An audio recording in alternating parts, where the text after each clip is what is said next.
Parfois, les secrets les plus lourds se nichent dans les lieux les plus paisibles. Un jardin silencieux, une craie oubliée, un regard d'enfant. Ici, le passé murmure, encore sous les pas, et Hercule Poirot s'apprête à écouter ce que d'autres ont préféré taire. Avant de commencer, dis-moi en commentaire, d'où écoutes-tu cette histoire, et quelle heure est-il chez toi? Prête, entrons dans l'histoire. Hercule Poirot avait toujours entretenu une correspondance choisie, presque cérémonieuse, avec les rares personnes qu'il estimait dignes d'intérêt. Aussi, lorsqu'une lettre au papier jauni et à l'encre délicate, portant le sceau de l'église Saint-Aubin de Blois, arriva à son domicile londonien, il y reconnut aussitôt la main du père Lucien Maréchal, un ami d'autrefois, croisé lors d'une enquête discrète en Touraine, bien des années auparavant. Le ton de la lettre, quoique courtois, trahissait une inquiétude à peine contenue. Le père Maréchal l'invitait au pensionnat Saint-Véran, un établissement catholique pour jeunes filles situé dans une propriété reculée du Loir-et-Cher, évoquant une succession d'événements troublants, sans vouloir en dire davantage par écrit. Poirot, flatté d'être consulté, non en tant que policier, mais en tant qu'homme de cœur et de discernement, sentit aussitôt naître en lui ce picotement particulier au creux des cellules grises, cette intuition précoce que derrière les apparences, quelque chose ne tournait pas rond. Il prit le train dès le lendemain matin, emportant avec lui ses moustaches impeccablement cirées, une valise modeste et son irréfutable appétit pour les mystères dissimulés sous les convenances. Le pensionnat Saint-Véran se dressait au bout d'une allée de tilleuls rigides, bordée de murs épais tachés de mousse, comme une forteresse de silence figée hors du temps. La bâtisse elle-même, austère et symétrique, dégageait une impression d'immuabilité. Ses fenêtres étroites et ses toits d'ardoise semblaient réprimer toute fantaisie, toute couleur excessive, jusqu'au ciel lui-même. Lorsque Poirot descendit de la voiture à cheval, envoyé pour le chercher à la gare, une religieuse en habit noir l'accueillit sans un sourire, le conduisant d'un pas rapide et feutré à travers un dédale de couloirs aux murs ternes. Ici, tout parlait d'ordre. Les crucifix se succédaient avec monotonie. Les pas étaient étouffés par la pierre, et les voix, rares, étaient en murmurées plus que parlées. Au réfectoire, les élèves, toutes vêtues de gris uniforme, mangeaient en silence, sous l'œil attentif d'une surveillante postée près de la porte. Chaque geste semblait réglé par une liturgie intérieure.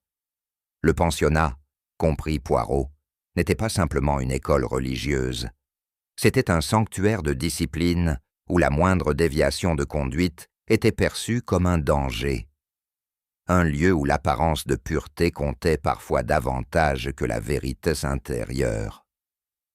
Le père Maréchal reçut Poirot dans un petit bureau sobre, garni seulement d'un crucifix, d'un bureau de noyer et de quelques livres liturgiques. Malgré la lumière filtrée par les rideaux lourds, l'atmosphère y était lourde, presque étouffante. Le prêtre, d'ordinaire serein et méthodique, avait le visage soucieux et les mains croisées nerveusement. « Depuis quelques semaines, murmura-t-il, des choses étranges se produisent. » Il expliqua que plusieurs tableaux noirs, de salles de classe, avaient été retrouvés recouverts de messages à la craie, parfois en latin, parfois en français, toujours anonymes. Des objets, une Bible, une règle, un crucifix, avaient été déplacés sans raison. Des chandelles rallumées dans la nuit. Rien de grave en soi, mais un malaise diffus, constant. Poirot, attentif, nota chaque détail. Ce n'était pas tant les faits eux-mêmes que la réaction qu'ils suscitaient qui l'intéressait. Les jeunes filles devenaient nerveuses, Certaines faisaient des cauchemars. Une surveillante avait même demandé sa mutation. Le pensionnat, d'ordinaire un bastion de calme religieux, frémissait désormais d'une inquiétude sourde. « Ce n'est pas le diable, mon père, » dit Poirot en fronçant les sourcils. Mais quelque chose d'invisible cherche à se faire entendre. Ce fut dans la cour centrale, à l'heure où les élèves étaient en classe et où seul le vent murmurait entre les haies taillées, que Poirot fit une observation singulière. Marchant lentement sur les dalles froides, il s'arrêta soudain, les yeux rivés au sol. Une ligne blanche, irrégulière et presque effacée, serpentait entre deux pierres grises, s'interrompant brusquement au pied d'une colonne. Il s'agenouilla, effleurant du doigt la poudre crayeuse, trop fine pour avoir résisté aux intempéries plus d'une journée, et pourtant trop soigneusement tracée pour être un simple jeu d'enfant. « Une ligne qui ne mène nulle part, » murmura-t-il, « ou bien qui attend d'être complétée. » Il redressa son chapeau et balaya du regard les fenêtres en surplomb. Aucune n'était ouverte. Il se redressa lentement, son esprit éveillé. Dans un lieu où tout est rituel, chaque infraction, même tracée à la craie, prend un sens. Cette ligne, songea-t-il, n'était pas une farce. Elle était une rupture dans la rigueur, un soupir discret entre les murs. Peut-être le début d'un langage que nul ici n'avait encore su traduire. La journée s'acheva dans un calme apparent, rythmé par les cloches de la chapelle, les prières vespérales et les pas feutrés des religieuses. Poirot, installé dans une petite chambre austère, notait ses premières impressions dans un carnet de cuir. Le silence, ici, n'était pas naturel. Il était imposé, façonné, presque pesant. Et dans ce silence, quelque chose résistait. Soudain, un cri, sec, aigu, désespéré, fendit l'air comme une lame. Il venait de l'aile nord, là où se trouvait la bibliothèque. Le silence se brisa net. Des portes s'ouvrirent à la volée. Des voix s'élevèrent, confuses et craintives. Une sœur courut dans le couloir, le visage blême, appelant à l'aide. Poirot se leva d'un bond. Ce cri n'était pas celui d'un enfant effrayé, ni d'une simple chute. Il portait en lui une note de terreur, nue, immédiate. Celle que seul le regard de la mort peut provoquer. Il ajusta sa veste, serra ses mains l'une dans l'autre, et descendit d'un pas rapide. La paix apparente du pensionnat venait d'éclater. Le cœur du mystère venait, peut-être, de parler. Dans la bibliothèque silencieuse, éclairée seulement par la lumière tremblante d'une lampe à huile, le corps de mademoiselle Lafargue reposait près d'un pupitre. Elle était allongée sur le côté, les traits figés dans une expression de surprise mêlée de douleur. Une sœur agenouillée priait en silence, pendant qu'un autre membre du personnel restait figé, comme si le moindre geste pouvait déranger l'ordre des choses. Poirot s'approcha lentement. Il observe d'abord les mains de la défunte, l'une crispée sur elle-même, l'autre refermée sur un fragment de craie blanche, brisé net. Il s'agenouilla, son regard glissant sur les détails que d'autres auraient négligés. Un soulier à peine déplacé, une mèche de cheveux collée à la tempe, une trace poussiéreuse sur la manche de sa blouse. Il ne vit ni lutte, ni désordre flagrant. Rien ne laissait présager une intrusion violente. Et pourtant, le corps parlait. Non par le cri, mais par ce silence absolu que seul le meurtre sait provoquer. Une femme que l'on croyait transparente et que l'on a effacée comme on efface une ligne à la craie, pensa Poirot en se relevant lentement. Il y avait dans ce calme quelque chose d'artificiel, un ordre qui avait été recréé pour masquer le désordre véritable. Il y avait sur le tapis de velours sombre, à peine visible à l'œil nu, une traînée blanche discontinue. Poirot se pencha en examinant le motif.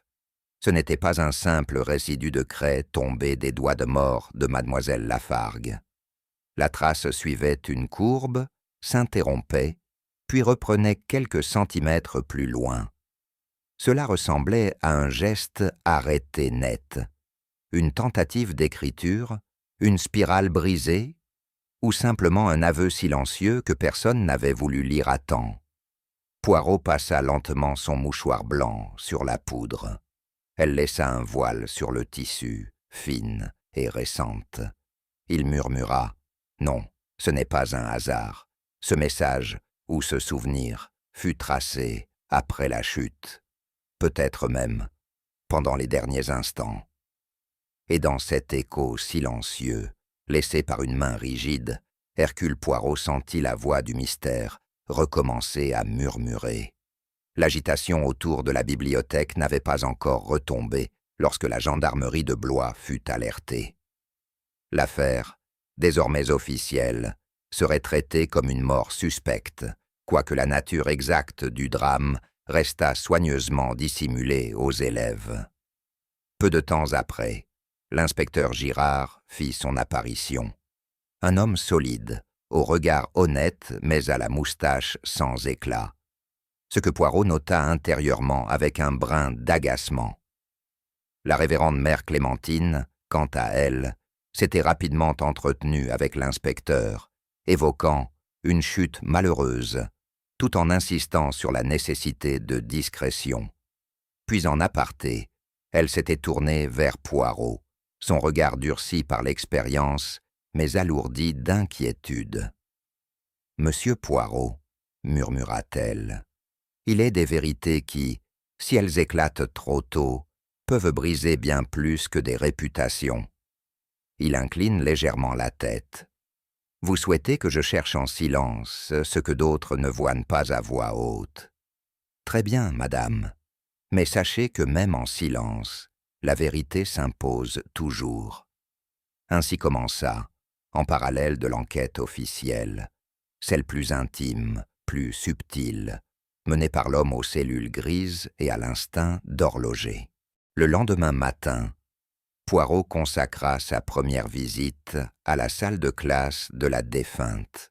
C'était une pièce d'une rigueur presque ascétique, les bureaux parfaitement alignés, les rideaux tirés, les murs nus, à l'exception d'un crucifix en bois sombre et d'une citation latine gravée sur une plaque d'ardoise, « Veritas vos liberabit ». Mais ce qui attira surtout l'attention de Poirot, ce fut l'absence totale de miroir. Nulle glace sur la porte, aucun reflet sur les surfaces. Même la petite armoire au fond de la pièce avait vu sa vitre peinte de blanc. Il interrogea discrètement une jeune surveillante de couloir, qui confirma. Mademoiselle Lafargue ne supportait aucun miroir dans sa classe. Elle disait que la vanité commence toujours par le regard. Cette précision frappa Poirot, car s'il est courant, dans les milieux religieux, de prôner l'humilité, il est plus rare de bannir jusqu'au reflet de soi. Une telle obsession ne naît pas sans racines profondes. Une femme qui redoute ce qu'elle pourrait y voir, pensa-t-il. Ou peut-être, ajouta-t-il en lui-même, une femme qui craint que d'autres ne reconnaissent dans son regard ce qu'elle-même tente d'oublier. L'absence de miroir devenait ainsi non un détail anecdotique, mais une clé. Dans le petit salon réservé à la direction, la révérende mère Clémentine fit servir un thé sombre dans des tasses sans ornement. Elle s'assit face à Poirot, avec une rectitude qui laissait peu de place à l'affect. Ce n'était pas une femme que l'on déstabilisait aisément. Mademoiselle Lafargue était une femme de devoir, dit-elle, froide pour certains, mais loyale à notre mission. Elle se méfiait de la légèreté et des jeunes filles trop vives. Poirot perçut derrière ces mots un mélange de prudence et de défense. Il nota l'emploi du passé, trop détaché, presque commode. Avait-elle des ennemis ici ? Demanda-t-il doucement. Un bref silence, Des tensions. Oui, mais nous en avons tous. Elle vivait seule, ne participait guère à la vie collective et s'imposait un mode de vie rigoureux. Poirot observa la main de la religieuse, fine et ferme, qui tournait lentement sa cuillère. Une discipline choisie, donc, non imposée. Une vie monacale sans les vœux, songea-t-il. Voilà qui n'est pas sans motif. Le silence qui suivit sembla plus lourd que les mots. Dans ce silence, Poirot sentit la première faille, une femme respectée, mais peu aimée, une loyauté institutionnelle, sans attachement personnel.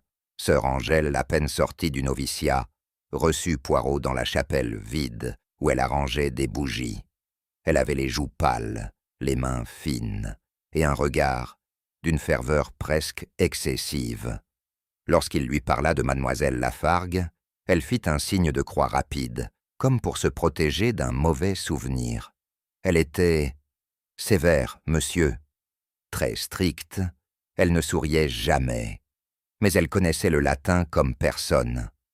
Poirot l'écouta en silence, notant l'hésitation dans la voix, la peur mal dissimulée sous l'adoration. Il l'interrogea sur les derniers jours de la défunte, sur des comportements inhabituels. Sœur Angèle détourna le regard. Elle priait plus que d'habitude, et elle avait refusé l'absolution la semaine dernière. Elle a dit que certains péchés ne méritaient pas d'être lavés. Ce détail frappa Poirot comme un coup de vent froid. Une femme de foi refusant l'absolution? Voilà un paradoxe qu'il connaissait bien, celui des âmes rongées non par le péché, mais par la certitude de l'avoir mérité. C'est une question de conscience, pensa-t-il, et la conscience, elle, ne ment jamais. Elle se tait parfois, mais elle ne ment pas. Le professeur Roux, homme d'une quarantaine d'années, portait un costume sombre trop ajusté et parlait d'un ton sec, mesuré, presque clinique. Dans son petit bureau attenant à la salle de musique, il reçut Poirot sans chaleur, sans hostilité non plus, simplement avec l'indifférence polie de ceux qui n'ont rien à cacher ou croient n'avoir rien laissé paraître. Mademoiselle Lafargue, une femme rigide, trop rigide. Elle jugeait les autres avec des yeux d'acier. Elle aurait préféré que l'art reste muet, je crois. Poirot haussa un sourcil. « Vous vous êtes donc opposé ?» Roux esquissa un sourire sans joie. « Disons que nous ne parlions pas la même langue. Moi, je crois que l'âme peut se corriger par la beauté. Elle croyait qu'il fallait la contenir par la punition. » Un conflit idéologique, peut-être, ou bien une tension plus ancienne, plus intime, dissimulée sous des principes. Poirot observe les partitions empilées sur le piano, l'ordre méticuleux des touches nettoyées. Un homme de méthode, mais dont la froideur cachait, peut-être, une brûlure ancienne. Et dans ce contraste, entre discipline et distance, il reconnut un masque familier, celui que portent les hommes qui savent, mais refusent d'intervenir. Avant de quitter les lieux, Poirot demanda à revoir la salle de classe de mademoiselle Lafargue. Elle était désormais vide, figée dans une immobilité presque solennelle. Les élèves n'y reviendraient pas avant la fin de l'enquête. Une jeune fille, Élise Charpentier, était restée dans le couloir, observant la scène avec une intensité silencieuse. Poirot, d'un ton doux, l'interrogea sur les derniers jours de la maîtresse. Elle hésita, puis désigna timidement le tableau noir. Avant, il y avait écrit un mot, en latin, mais quelqu'un l'a effacé. « Quel mot ?» demanda Poirot.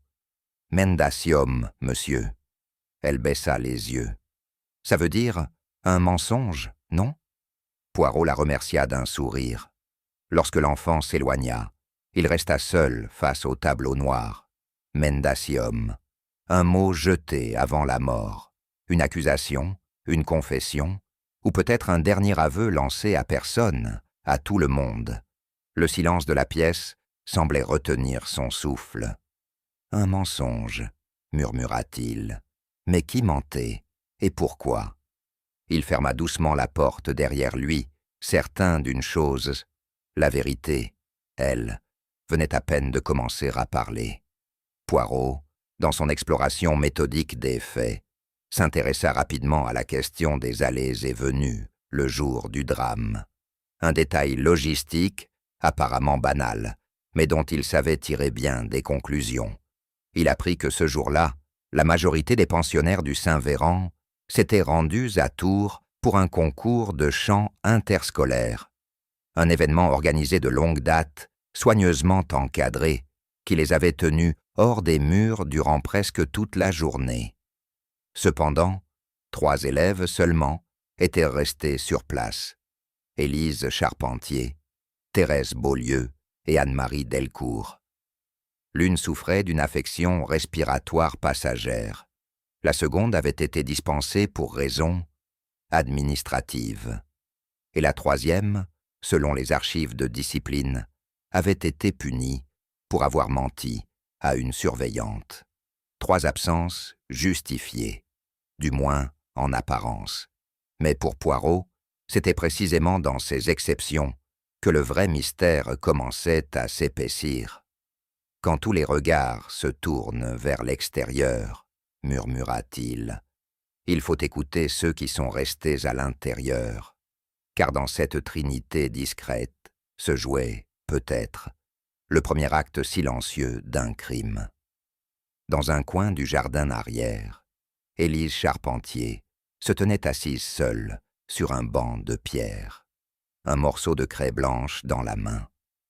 Elle traçait lentement des spirales sur la surface usée du banc, sans prêter attention au monde autour d'elle. Poirot s'approcha doucement, s'assit à une distance respectueuse et observa un instant en silence.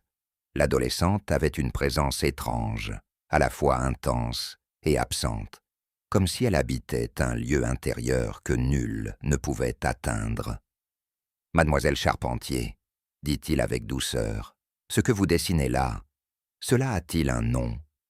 Elle ne répondit pas. Son regard resta fixé sur la craie, sa main continuant le mouvement circulaire. Poirot ne s'impatienta pas.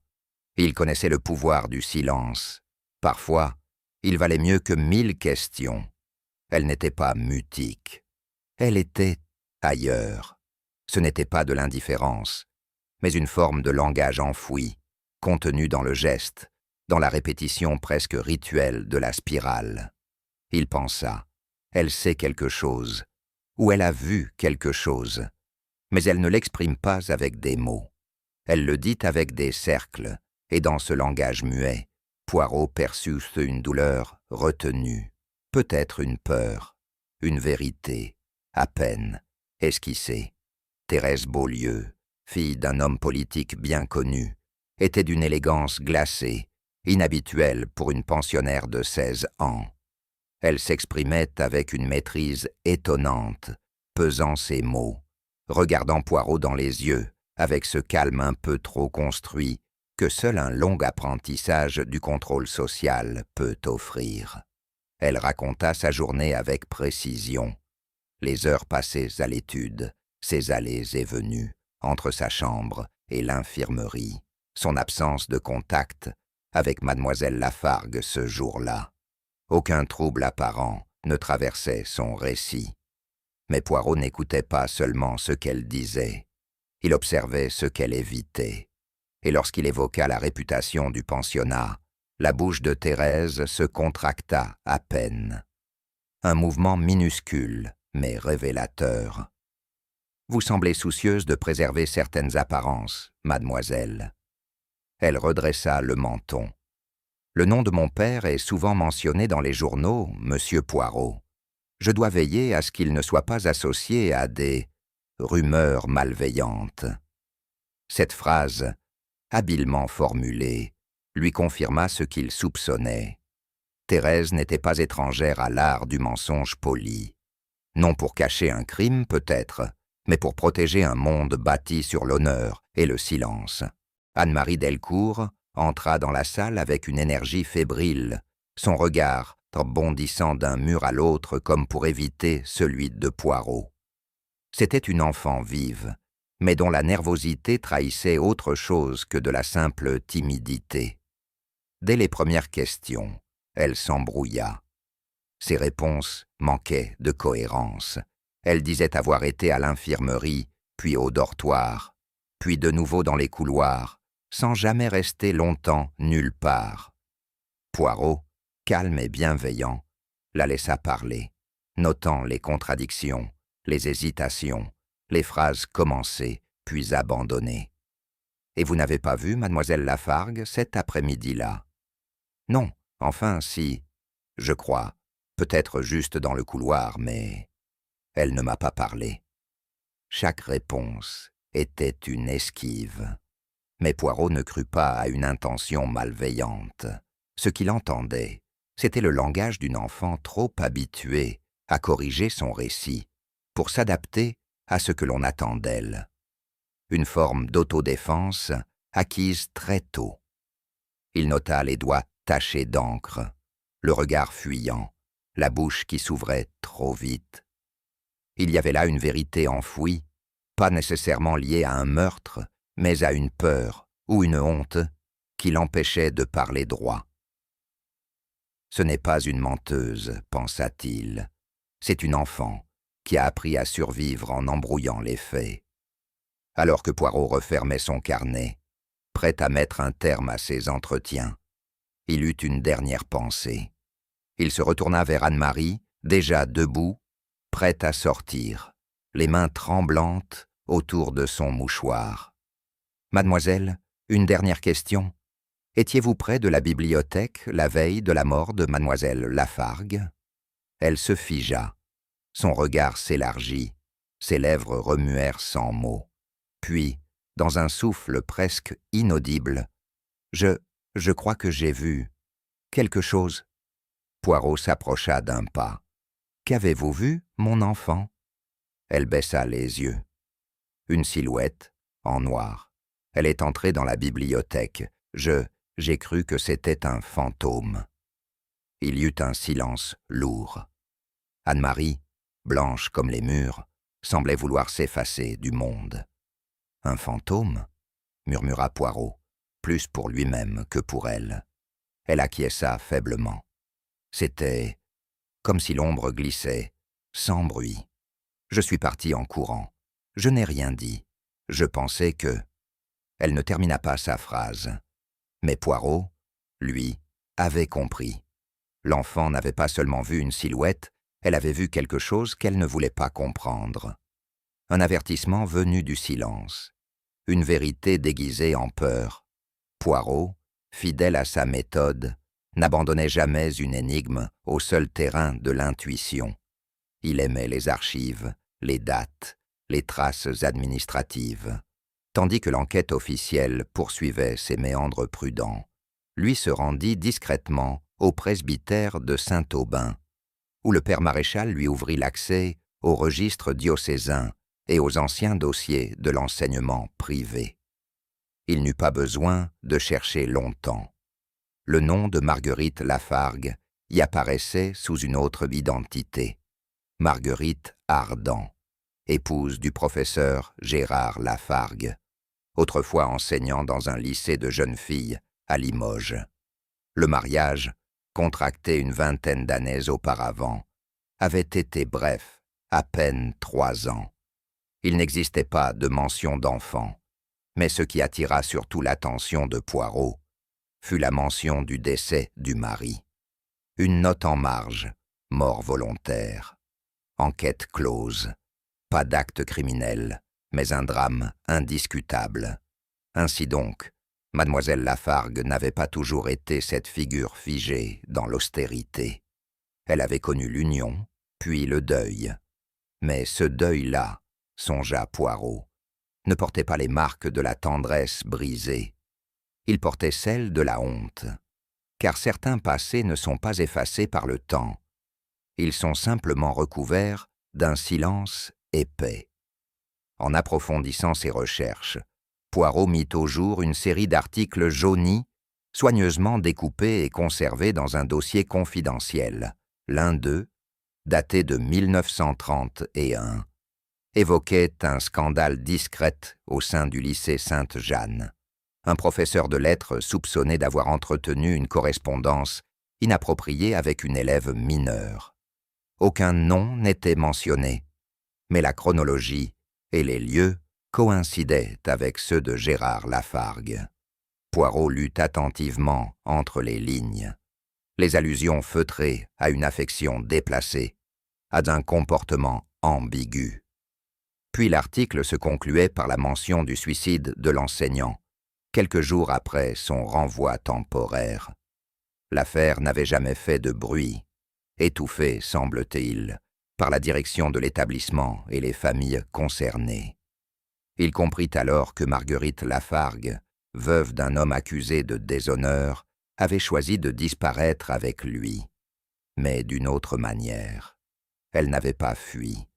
Elle s'était condamnée à une vie d'effacement, d'obéissance, de pénitence, un nom que personne ne prononçait plus, un passé que l'on avait relégué aux marges. Mais Poirot, lui, savait que ce genre d'oubli n'efface jamais rien. Il déplace seulement la douleur, jusqu'au jour où elle réclame à nouveau sa place. Le retour, à Saint-Véran, se fit sous un ciel bas, dont la grisaille semblait épouser l'état d'âme de Poirot. Assis dans le salon mis à sa disposition, il resta longtemps silencieux, les mains croisées devant lui, méditant non sur un crime, mais sur un choix. Celui d'une femme qui, ayant connu la vie conjugale, la société, l'intimité, avait décidé un jour de tout effacer, volontairement. Marguerite Lafargue n'avait pas prononcé de vœux religieux, mais son existence en avait suivi la rigueur. Absence d'ornement, refus du miroir, mépris du confort, une pénitence sans confession. Pas imposée par une institution, mais par elle-même. Poirot réfléchit aux gestes, aux habitudes, la tenue sévère, la voix contenue, le regard détourné. Ce n'était pas là, simple discipline pédagogique. C'était un théâtre de contrôle, bâti sur une peur bien plus intime, celle que le passé revienne, ou pire, que les autres y lisent un reflet d'elle-même qu'elle ne pouvait plus supporter. Il pensa. Elle s'était construite un couvent sans cloître, une cellule sans verrou. Elle vivait enfermée dans l'image de la faute, jusqu'à ce que la faute, ou son écho, vienne frapper à sa porte. Dans l'univers scolaire, la craie est une main de l'autorité. Elle trace, corrige, enseigne. Mais à Saint-Véran, depuis quelque temps, elle semblait prendre un autre rôle, plus obscur, plus intime. Poirot retourna observer les dessins retrouvés sur les pupitres, les lignes sur les murs, les mots apparus puis effacés trop vite. Il se rendit compte que la géométrie de certains tracés, notamment les spirales, n'évoquait pas la fantaisie d'enfant, mais une répétition obstinée, presque douloureuse, une manière d'écrire sans lettres, comme on répète une faute 1000 fois pour l'expier. Il songea à Élise, à ses spirales muettes, à Anne-Marie, à ses mensonges de défense, et surtout à Lafargue, qui maniait la craie non seulement comme outil, mais comme prolongement de sa propre rigueur. La craie, murmura-t-il, fut ici plus qu'un instrument, elle fut un langage, le langage d'une conscience. Et si ces dessins n'étaient-ils pas des messages menaçants, mais des prières, des appels à l'aide, ou même des confessions? Dans ce pensionnat cloîtré, tout ce qui ne pouvait se dire à voix haute s'inscrivait dans la poussière blanche, fragile, éphémère, mais indélébile pour qui savait regarder. Dans l'ombre de la salle de classe de Lafargue, que nul n'osait plus occuper, Poirot retourna vers le pupitre de la défunte. Il l'ouvrit avec précaution. À l'intérieur, entre deux manuels de latin, rongés par le temps, il découvrit une feuille de papier soigneusement pliée. Elle semblait anodine, presque négligée, mais portait une écriture pâle, grise, presque effacée, comme tracée à la craie elle-même. Il déplia lentement le feuillet. Une seule phrase y figurait. « Je sais ce que tu as fait. » Aucune signature, aucun contexte, et pourtant, tout y était. Ce n'était pas un mot d'élève, ce n'était pas un jeu, c'était une déclaration, crue, directe, adressée sans détour. L'écriture, hésitante, nerveuse, semblait provenir d'une main jeune, peut-être d'une élève, mais le choix des mots, leur sécheresse, leur certitude, évoquaient une intimité douloureuse. Poirot referma lentement la feuille, les sourcils froncés. Ce n'était pas une menace ordinaire, c'était un rappel, une lame retournée dans la mémoire. Et dans ce pensionnat gouverné par le silence, c'était le genre de mot qui n'explose pas sur le moment, mais qui s'enfonce, doucement, lentement, jusqu'à devenir insupportable. Poirot, fidèle à sa méthode, avait observé M. Roux avec patience, sans brusquer les choses. L'homme semblait fuir les conversations, comme d'autres fuient la lumière trop crue. Professeur de musique depuis 10 ans à Saint-Véran, il vivait seul dans un pavillon excentré et ne fréquentait les autres membres du personnel que lors des offices obligatoires ou des réunions pédagogiques. Il portait toujours des costumes impeccables, sombres, sans taches, mais d'une rigidité presque défensive. Il parlait peu, d'un ton égal, presque mécanique.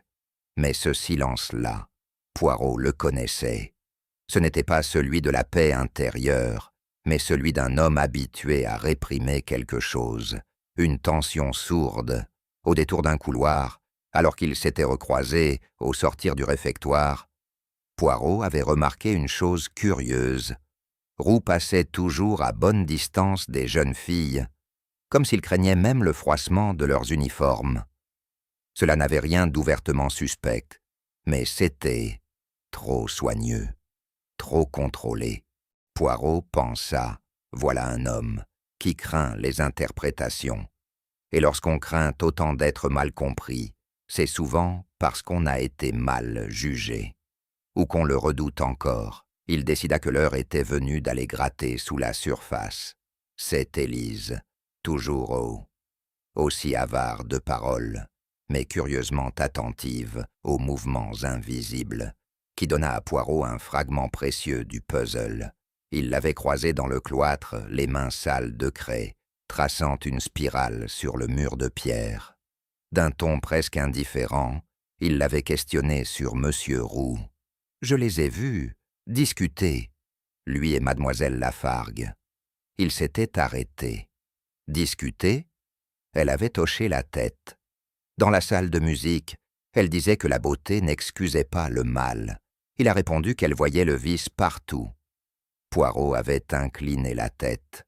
Une dispute, donc, non pas violente, mais idéologique, viscérale, l'art contre la morale, la liberté contre la discipline, et entre eux, peut-être, un différend plus ancien, plus personnel.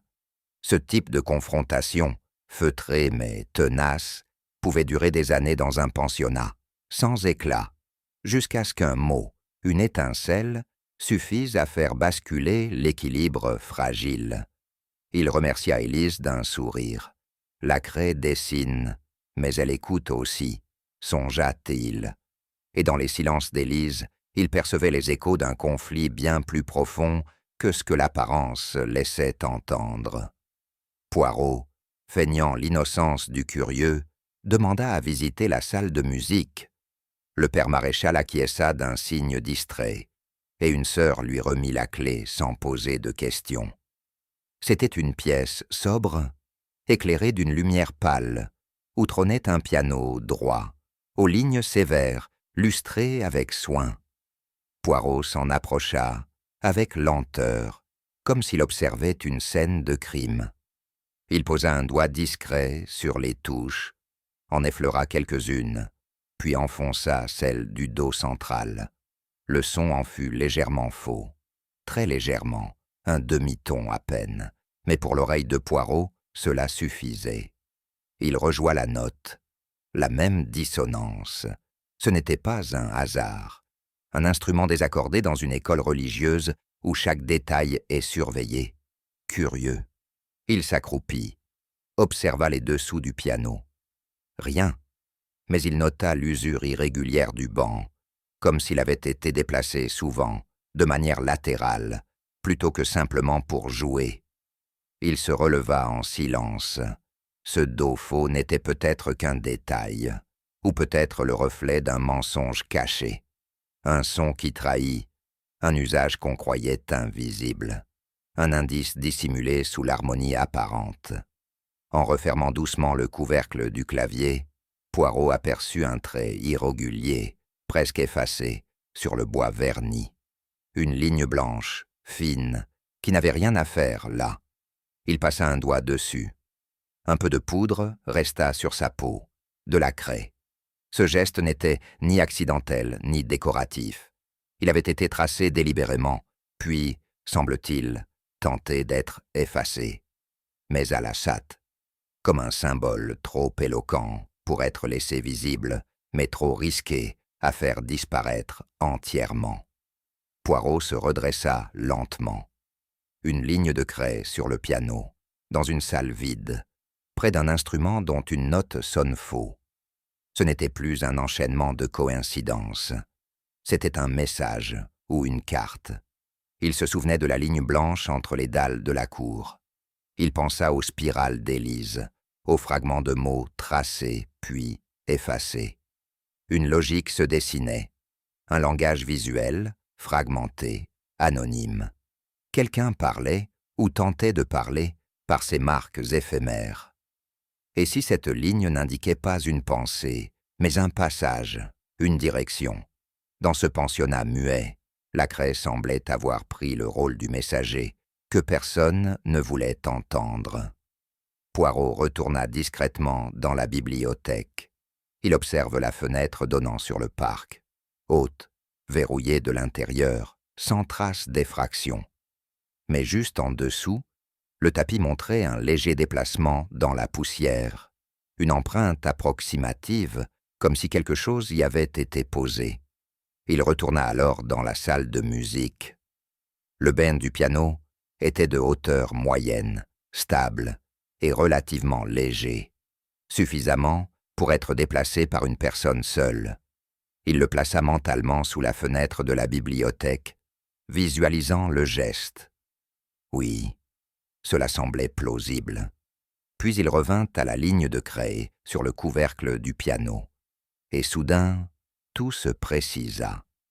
La ligne n'était pas une marque abstraite, c'était une indication, un repère, comme le font les enfants lorsqu'ils tracent une route secrète à suivre, ou lorsqu'un adulte, dans l'urgence, veut se souvenir de l'alignement d'un meuble. Il y avait donc eu un trajet, piano, banc, fenêtre, non payé pour entrer, mais peut-être pour sortir, ou pour observer. La bibliothèque n'avait jamais été un lieu de passage, sauf pour celui qui savait exactement ce qu'il cherchait à faire. Poirot sentit les cellules grises s'éveiller. Ce n'était pas une improvisation, c'était un geste prémédité, presque chorégraphié, et la craie en était la trace fantôme. Ce soir-là, le silence s'était épaissi sur Saint-Véran. Les élèves étaient confinés dans leur dortoir. Les sœurs circulèrent en chuchotant, et l'enquête officielle piétinait dans l'attente de conclusions confortables. Poirot, seul dans sa petite chambre austère, lisait à la lumière d'une lampe à huile, plongé dans une édition usée des Pensées de Pascal, lorsqu'un léger frottement attira son attention. Il se leva, ouvrit la porte. Rien, mais sur le sol, une feuille pliée, sans enveloppe. Il la ramasse. 2 lignes, une seule phrase. Vous vous trompez de professeur. Il resta un moment immobile, le regard fixé sur ces mots. L'écriture était enfantine, maladroite, presque tremblante. Aucune signature, aucune heure, une mise en garde, une menace, une diversion, ou bien une tentative sincère de réorienter son regard. Ou bien, pensa-t-il, une manipulation de plus, car celui qui ment cherche toujours à détourner le regard du vrai danger. Il glissa le mot dans son carnet et murmura « La vérité, elle, ne se cache jamais très loin, mais il faut parfois passer par le mensonge pour la rejoindre. » Poirot retourna voir Anne-Marie Delcourt au lendemain de la découverte du message glissé sous sa porte.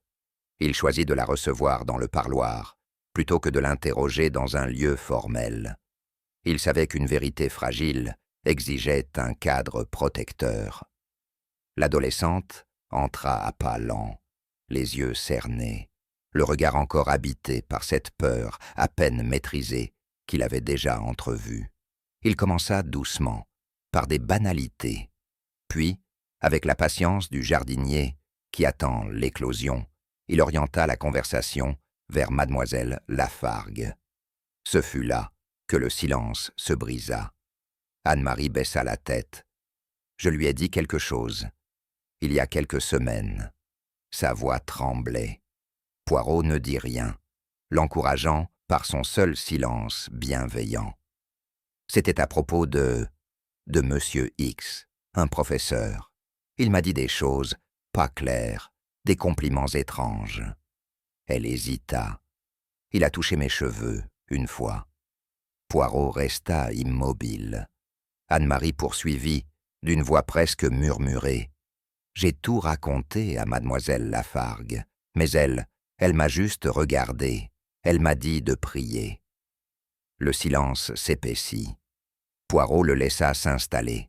Ce n'était pas seulement un aveu, c'était une blessure que personne, jusqu'ici, n'avait voulu nommer. Ce que Poirot venait d'entendre le troubla plus profondément qu'il ne l'aurait cru. Non pas pour la première fois. Il faisait face à une figure d'autorité qui, au lieu de protéger, avait préféré se taire. Mademoiselle Lafargue, la rigide et l'inflexible, s'était montrée passive. Elle n'avait pas nié le danger, ni minimisé les faits.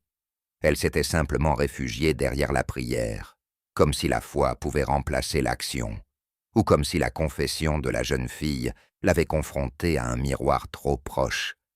Anne-Marie, elle, avait obéi. Elle avait prié. Elle s'était tue.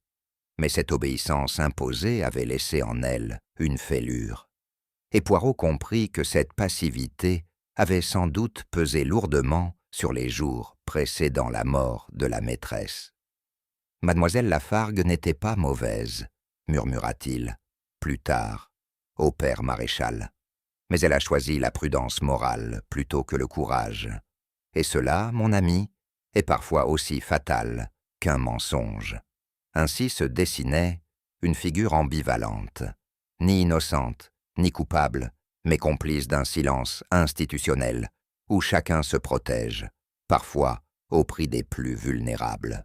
De retour dans sa chambre, Poirot s'assit longuement, les doigts croisés sous le menton. Il repassait mentalement la chaîne des événements.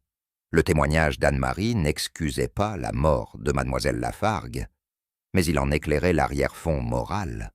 Il offrait un mobile, pas pour l'enfant, mais pour quelqu'un d'autre, quelqu'un qui aurait eu connaissance de ce secret, et qui, dans cette révélation, aurait vu naître un danger. Il pensa à ceux qui évoluaient dans l'ombre de cette affaire, au professeur Roux, à la religieuse silencieuse, à Thérèse Beaulieu, si soucieuse des apparences. Tous avaient un intérêt à ce que certaines vérités ne soient pas dites, ou, du moins, ne soient pas crues.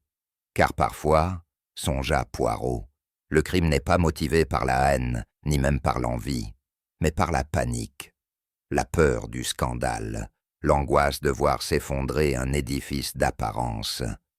Il nota dans son carnet une phrase simple. Ce n'est pas ce qu'elle a dit, c'est ce qu'elle aurait pu dire, et cela suffisait. Dans un monde aussi fermé que celui de Saint-Véran, une vérité susurrée à la mauvaise oreille pouvait être une sentence de mort, tandis qu'Anne-Marie s'enfonçait dans un silence accablé par l'incompréhension, Élise Charpentier, elle, semblait s'être retirée entièrement du monde des mots. Depuis plusieurs jours, elle ne répondait plus aux questions, ne mangeait qu'à peine, et passait des heures à dessiner dans un vieux cahier à couverture souple. Elle n'écrivait pas, elle traçait. Des spirales, des lignes, des cercles irréguliers. Poirot obtint l'autorisation de consulter ce carnet. Il s'assit près d'elle, sans un mot, et tourna lentement les pages. À chaque dessin, une nuance différente. Ici une spirale parfaite, là une ligne interrompue. Plus loin, un motif géométrique plus dense, comme une cage. Il observe Élise, toujours figée, les doigts serrés autour de sa craie. Cet enfant n'était pas dans le déni. Elle communiquait, mais à sa manière. Et celui qui savait lire ses formes y percevait un cri étouffé. Poirot murmura « Le silence est parfois un aveu. Et vos dessins, mademoiselle, sont peut-être le journal le plus honnête que j'ai lu. » Il reprit le carnet, tourna la page suivante et s'arrêta. Là, un dessin différait. Une spirale, oui, mais incomplète, brisée à un endroit précis, comme si la main s'était arrêtée au seuil d'une vérité trop dure à représenter. Poirot fit reproduire la spirale brisée sur une feuille vierge. Il la regarda longuement, l'esprit occupé, non par la forme elle-même, mais par ce qu'elle ne disait pas. L'interruption n'était pas un accident, elle avait du sens. Dans la symbolique instinctive des enfants, les spirales représentent souvent un mouvement vers l'intérieur, un cheminement vers une vérité cachée, mais celle-ci s'interrompait brusquement, comme si l'élan vers le centre avait été brisé ou volontairement bloqué. Il repensa aux mots laissés sur le bureau de Lafargue. « Je sais ce que tu as fait. » Et si cette spirale était l'équivalent graphique de ce message, une dénonciation silencieuse, ou peut-être une auto-accusation. Poirot nota que l'interruption avait lieu à l'endroit exact où, sur d'autres dessins, apparaissait habituellement un point central, comme une cible. Ici, ce cœur était vide, comme si l'on avait voulu éviter de nommer quelque chose. Il comprit que ce dessin n'était pas un acte d'art, mais un code. Un langage de substitution, né dans une atmosphère où parler pouvait faire plus de mal que se taire. Intrigué par la texture et la couleur légèrement différentes de certaines lignes tracées dans le carnet d'Élise, Poirot fit venir le frère Daval, un ancien instituteur retiré qui tenait l'inventaire du matériel pédagogique. À sa demande, il examina les stocks de craie utilisés à Saint-Véran. « Toutes les craies viennent d'un fournisseur local, monsieur, » dit-il. « Standard, blanche ou parfois légèrement bleutée, rien d'exotique. Mais celle qu'avait utilisée Élise dans son carnet, du moins pour certains motifs, était plus dense, plus poudreuse et surtout plus brillante. » Poirot, de retour dans la salle de musique, retrouva sur le pupitre de M. Roux une boîte de craies italiennes, fabriquées à Milan. Craies utilisées par les musiciens professionnels pour annoter leurs partitions, plus douces, plus marquées. La concordance était troublante, d'autant plus qu'aucun élève n'avait, officiellement, accès à ce type de matériel. Qui alors avait fourni cette craie? Élise? L'avait-elle prise en cachette? Ou bien lui avait-on donné volontairement? Dans cette simple question se logeait une inquiétude plus vaste. Celui qui donne la craie donne aussi, parfois, le message. Et si le langage des spirales était partagé, alors il existait peut-être un autre auteur, un adulte. Poirot sut qu'il se rapprochait du noyau. Ce fut dans la salle de musique, soigneusement choisie par Poirot, que les derniers offices de l'énigme commencèrent à se nouer. Le lieu n'avait pas été choisi au hasard. Chargé de tensions feutrées, théâtre discret de plusieurs confrontations, il incarnait la justesse symbolique d'un lieu où la dissonance avait remplacé l'harmonie. Roux arriva le premier, tiré à 4 épingles, les mâchoires serrées. Sœur Angèle entra ensuite, mains croisées sur sa robe, le regard fuyant. Thérèse Beaulieu suivit, droite, presque hautaine, le visage impassible. Enfin, Élise fut amenée par une surveillante, silencieuse, son cahier serré contre elle. Poirot, debout, salua chacun, d'un regard poli, mais pénétrant. Il leur demanda de s'asseoir, et dans un calme glacial, il commença. « Mes amis, il est temps de parler. Non pour accuser, mais pour comprendre, car ici, le crime n'est pas né de la brutalité, mais d'une peur soigneusement cultivée. » Dans le silence tendu qui suivit, il sut qu'ils étaient prêts à entendre, à se reconnaître dans les mots qu'ils s'apprêtaient à prononcer, et peut-être, pour certains, à tomber de cette tour d'illusion où ils s'étaient trop longtemps réfugiés. Les mots tracés à la craie, reprit Poirot, n'étaient pas des menaces. Non, mes chers amis, ils étaient des aveux, mais des aveux déguisés, des tentatives de dire ce que l'on ne pouvait dire autrement. Il se tourna vers Élise, qui tenait son cahier comme un talisman. « Vous voyez, mademoiselle Élise n'a pas cessé de parler. Elle a seulement changé de langage. » Il désigna les spirales, les lignes, les interruptions. Ce sont là des phrases, non en alphabet, mais en géométrie. Chacune d'elles contient un appel, une tension, un aveu. Puis il sortit une page pliée, celle du message trouvé dans le pupitre de mademoiselle Lafargue. « Je sais ce que tu as fait. » Il la posa sur la table. Ce message ne fut pas écrit par une main vengeresse, mais par une main blessée. Une main qui ne savait plus à qui faire confiance. Il regarda chacun tour à tour. Ces inscriptions ne sont pas le fruit du mal, elles sont le fruit de la douleur. Et c'est dans cette douleur que se cache la clé de la vérité. Un silence glacial s'installa. Sœur Angèle baissa les yeux. Roux détourna la tête, et Thérèse serra doucement les bras de sa chaise, comme pour ne pas trembler. Poirot fit alors une pause, comme un musicien qui laisse vibrer la dernière note avant d'entamer un nouveau mouvement. « Mademoiselle Beaulieu, ou devrais-je dire Mademoiselle Thérèse Lemoine ?» Le silence bascula. Thérèse, figée, ne répondit pas, mais le léger tressaillement de ses paupières suffit. « Vous étiez scolarisée dans un établissement à Bordeaux, il y a 5 ans. Mademoiselle Lafargue y enseignait également. À l'époque, un scandale éclata. Une élève affirma avoir été manipulée, victime d'un homme marié. Et vous étiez au centre de cette affaire. » Thérèse croisa les bras, dans une attitude de défense presque théâtrale. Poirot poursuivit avec calme. Mademoiselle Lafargue avait quitté l'école peu après. Mais elle n'avait pas oublié. Et vous, mademoiselle, avez tout fait pour être certaine qu'elle ne parle jamais. Il fit une pause, puis ajouta « Vous avez changé de nom. Vous êtes revenu sous une autre identité. Mais mademoiselle Lafargue vous a reconnu. Et cela, vous ne pouviez le tolérer. » Roux se tourna lentement vers Thérèse, le visage figé. Sœur Angèle joignit les mains plus fort. Un passé que l'on croyait enterré venait de remonter, balayant les silences, comme un vent soudain soulève la poussière.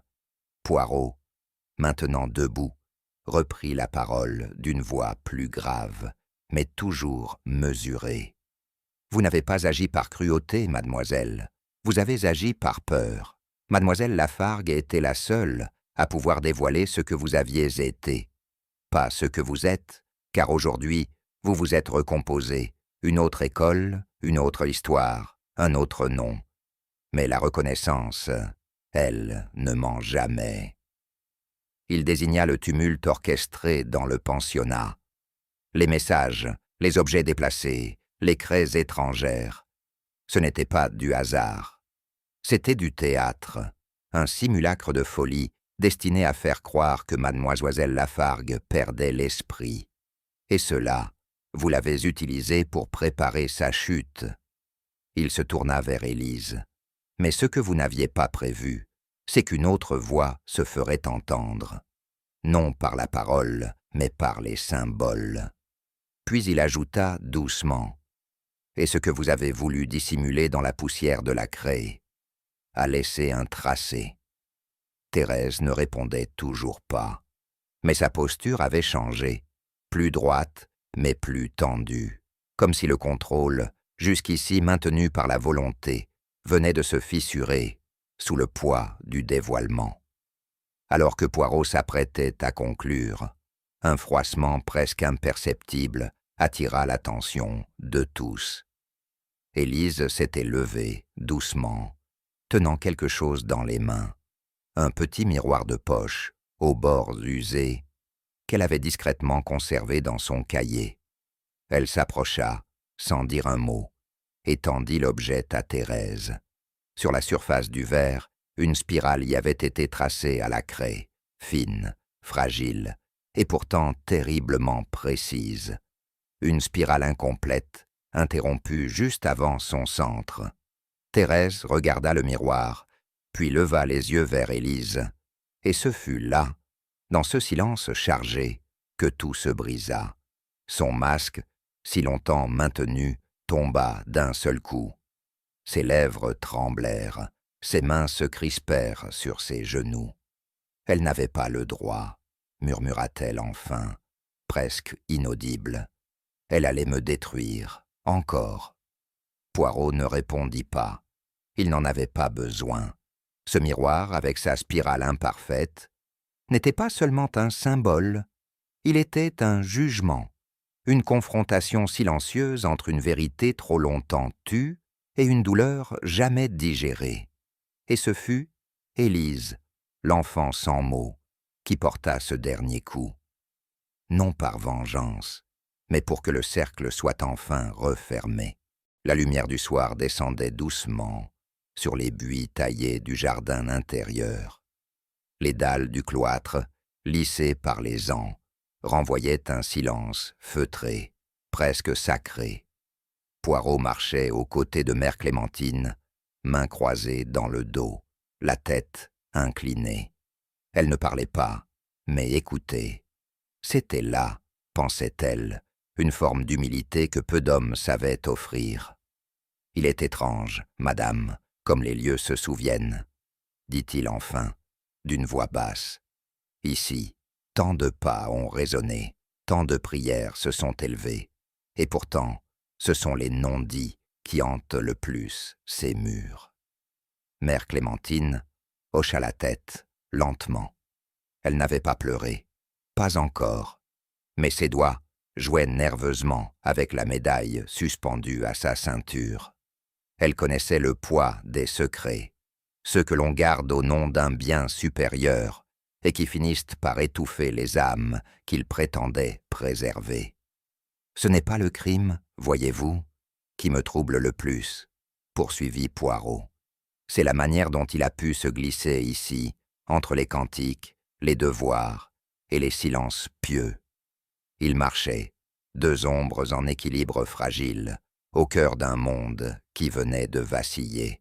Poirot s'arrêta près d'un banc moussu et posa doucement la main sur le dossier sculpté. Son regard se perdit un instant dans les feuillages tremblants, avant de se poser sur Mère Clémentine. « Il y a quelque chose que vous devez comprendre au sujet de cette spirale, madame, celle que la petite Élise a tracée à la craie sur ce miroir. » Elle le regarda, interrogeant sans parler. Ce n'était pas un jeu, ni un simple gribouillis d'enfant troublé. C'était un cri. Il marqua une pause. Une spirale, voyez-vous. C'est un mouvement vers l'intérieur, vers un point central que l'on ne peut atteindre sans franchir chaque cercle de silence. Il sortit de sa poche un carnet, l'ouvrit à une page marquée. La reproduction de la spirale était là, soigneusement esquissée, interrompue à son centre. Mais ici, Le cœur manque, comme si la vérité elle-même refusait de se laisser nommer. Mère Clémentine pinça les lèvres. Poirot reprit. Ce miroir, ce n'était pas un objet, c'était un témoin, un reflet de ce que mademoiselle Lafargue ne voulait plus voir, et qu'Élise, sans le savoir peut-être, tentait de lui renvoyer. Le remords, madame, laisse des traces, même sur le verre. Ils reprirent leur marche lente sous les arches du cloître. Poirot parlait peu, mais chaque mot semblait déplier des vérités longtemps contenues. Le silence, madame, c'est une chose étrange. Pour certains, il est refuge, pour d'autres, il devient prison. Mais ici, dans cette maison, il est devenu un système. Mère Clémentine baissa les yeux. Le mot sonnait juste, trop juste. Élise a choisi le silence pour survivre, poursuivit-il, la voix teintée d'une douceur grave. Elle n'avait pas les mots, alors elle a inventé des formes. Il s'arrêta un instant, pensif. Mademoiselle Lafargue, quant à elle, a choisi le silence comme pénitence, non pour ses fautes, mais pour celles des autres. Elle savait, elle portait, et elle a cru qu'en se taisant, elle protégeait. Poirot fit volte-face, son regard croisant le sien avec une acuité douloureuse. Mais Thérèse, elle, a utilisé ce même silence pour tuer. Elle l'a tordu, manipulé. Elle en a fait une arme. Mère Clémentine ne répondit pas, mais son visage s'assombrit.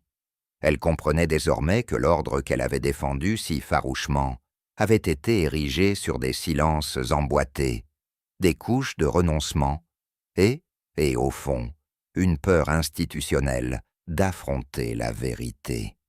Poirot reprit, d'une voix plus douce, presque lasse.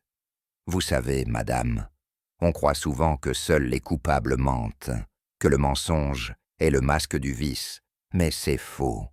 Ce sont souvent les innocents qui se taisent, et ce silence, ils ne le choisissent pas.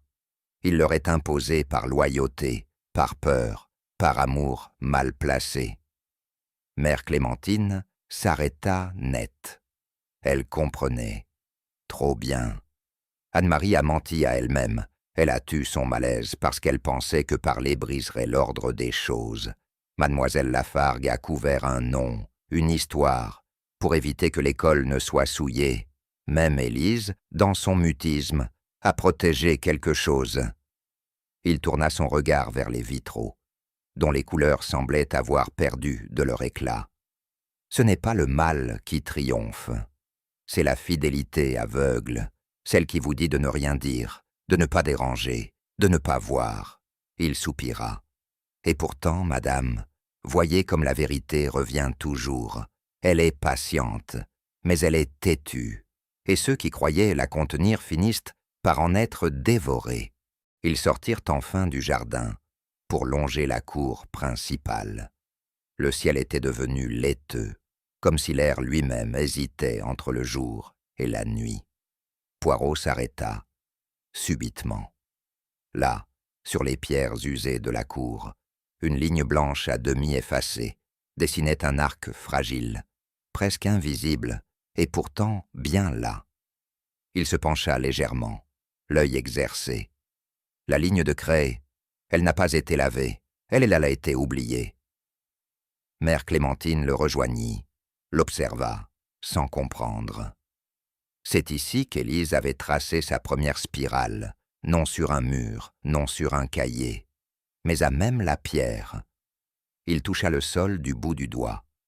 Une vérité trop discrète pour ceux qui ne voulaient bam pas voir. Il se releva lentement. La craie n'a pas menti, madame. Elle a dit la vérité dans une langue que personne ne voulait entendre. Il se tut. Le vent léger emporta quelques feuilles mortes. Mère Clémentine, droite dans son habit gris, ne prononça pas un mot. Mais dans son regard, un fragment de lucidité venait de naître, douloureux, salutaire.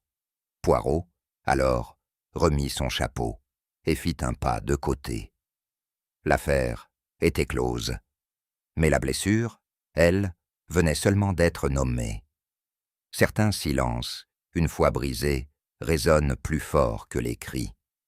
Et vous, face à une vérité dérangeante, auriez-vous eu le courage de ne pas vous taire? Si cette histoire vous a touché, aimez-la, partagez-la, et dites-moi en commentaire ce que vous auriez fait à la place de Poirot. Abonnez-vous pour d'autres mystères à dévoiler, car parfois, c'est la craie effacée qui garde la mémoire la plus fidèle.